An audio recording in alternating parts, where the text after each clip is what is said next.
সকলের প্রতি আমার আন্তরিক ভালোবাসা এবং শুভেচ্ছা। সকলে আমার ভালোবাসা নেবেন।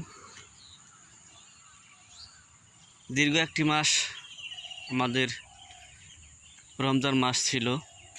রমজান মাস শেষ করে আমরা পবিত্র ঈদের দিনে চলে এসেছি। কালকে আমাদের ঈদ। সকলে মিলেমিশে আমরা কালকে ঈদের শুভেচ্ছা বিনিময় করব।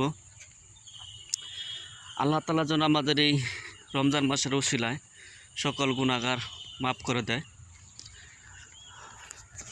এবং সৌহার্দ্যপূর্ণ শান্তিপূর্ণ একটি জীবন ব্যবস্থা দান করে। জানি না ঈদের পরে কি হবে, ইনশাল্লাহ আশা করব ভালো কিছুই হবে। সকলের প্রতি আন্তরিক থাকব এবং সকলের প্রতি ভালোবাসা দিয়ে চলাফেরা করার চেষ্টা করব।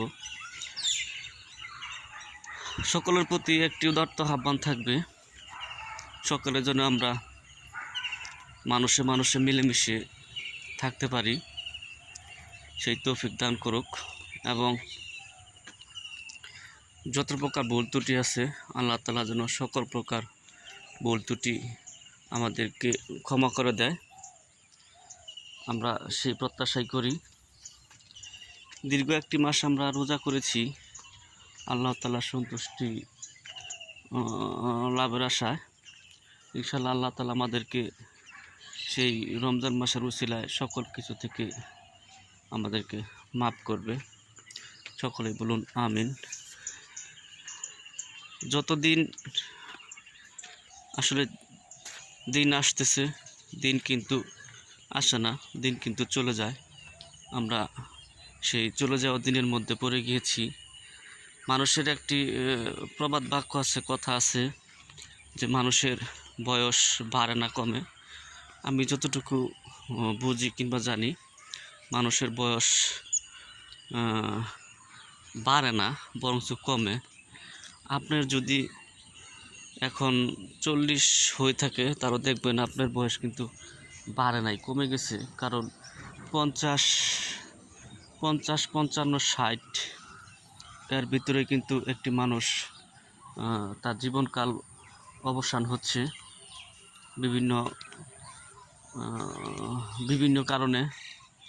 তাই আমরা বয়সকে কখনো হেলায় পরিণত না করে আমরা কাজে লাগানোর চেষ্টা করব। কারণ কখন কার আসলে মৃত্যু হবে এটা কেউ জানে না, যে কোনো মুহূর্তে হতে পারে। তবুও বলবো মানুষের বয়স কখনো বাড়ে না, বয়স কমে আসে আর কি।